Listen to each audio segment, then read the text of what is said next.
By the end of this video, you'll see your game come to life by writing your very first line of code. And by the end, you'll be able to start making stuff move with code. Always pause the video and rewind as much as you need to. That's the beauty of learning from video.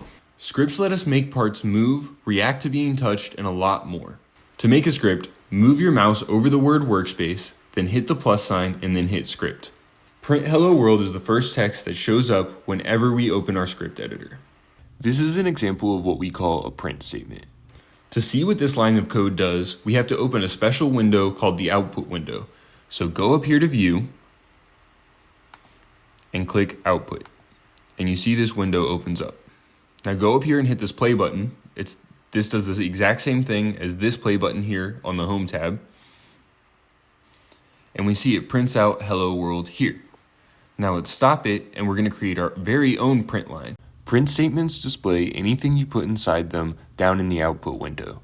Sometimes your code will make changes you can see in your game, like when you make a part spin, but a lot of changes happen behind the scenes and you don't see them on your screen. We use print statements to make sure everything's going right behind the scenes. So on the next line, I just click down here, write print, and then put the parentheses, and then you have to put quotation marks if you want to print a word, and I'm going to write hi, and then my name. And you can put your name too. And when I hit play, it prints out hello world and then hi Zach. This is because our code is like a recipe that we give the computer, and it runs each line step by step with one instruction per line.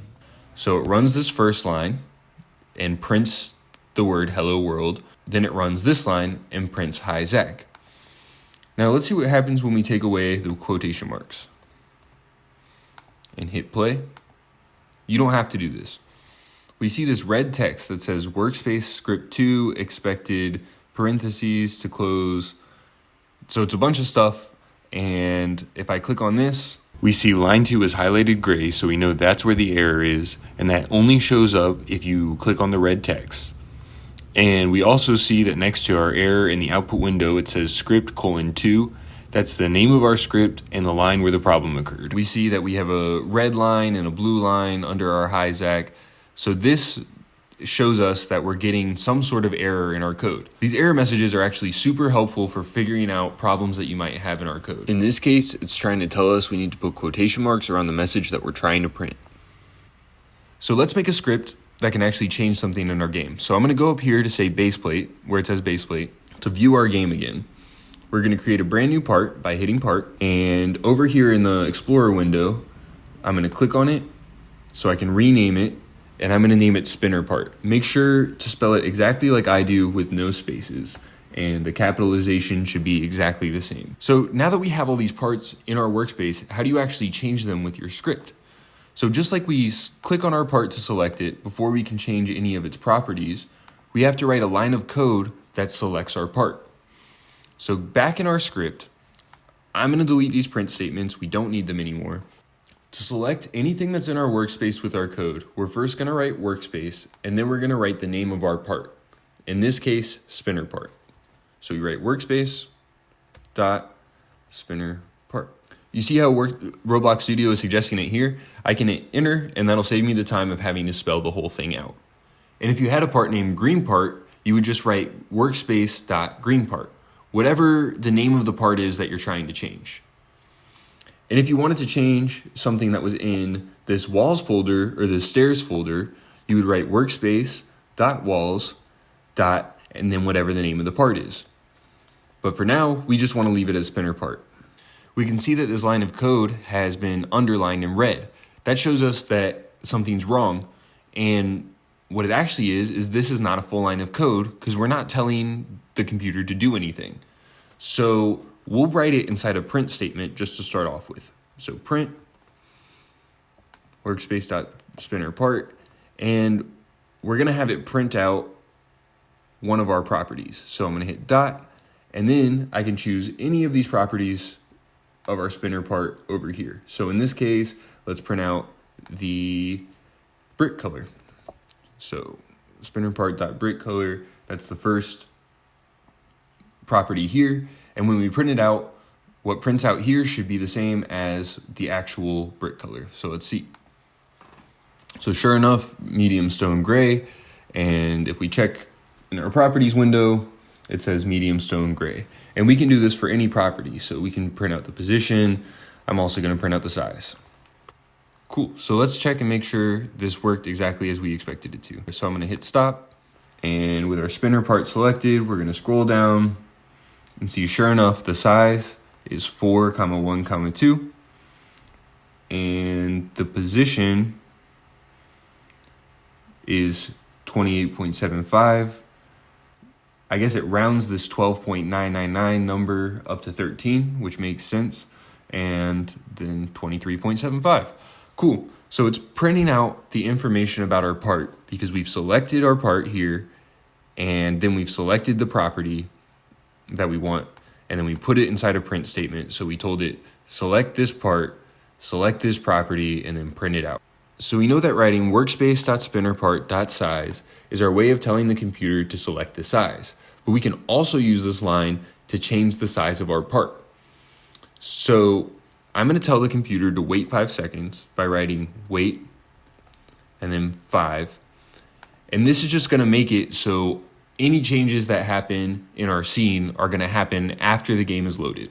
And you can make your wait statement however long you want just by changing this number in here. It's 5 for 5 seconds. Then I'm going to write workspace.spinnerpart.size, just like we have above. But this time I'm going to say equals, and on this side of the equal sign, I'm going to put whatever we want to change it to. So for size, it would be 3 numbers like you see in our size over here. So 6, 7, 6. Instead of 4, 1, 2. It's actually written like this, vector3.new, and then the size. And brick color is written like this, and position is written like this. They might all be a little bit difficult to remember, so what you have to remember is this. You have the part, and then the property you want to change on this side of the equal sign. And then on this part of the equal sign, you put what you want to change the part's property to. You can figure out how to write this side using the cheat sheet that I put in the description down below, or by using Google. You just Google, how do I change a part's brick color in Roblox Studio?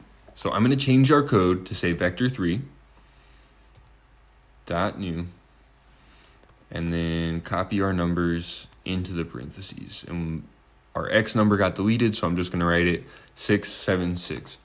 So now our game's going to load, it's going to print out our position, it's going to print out our size, it's going to wait 5 seconds, and then it's going to change our size. Hit play. We're looking at our part, and the size changes. Cool. So let's do the same thing and change it for brick color just for practice. So I'm going to go up to here where it says size, delete it. I'm going to check the cheat sheet and see what we need to put on this side for brick color, and it's actually brick color.new. And then in parentheses, we put a quotation mark, and then it suggests some colors for us. So I'm going to go through here, and let's change it to rust.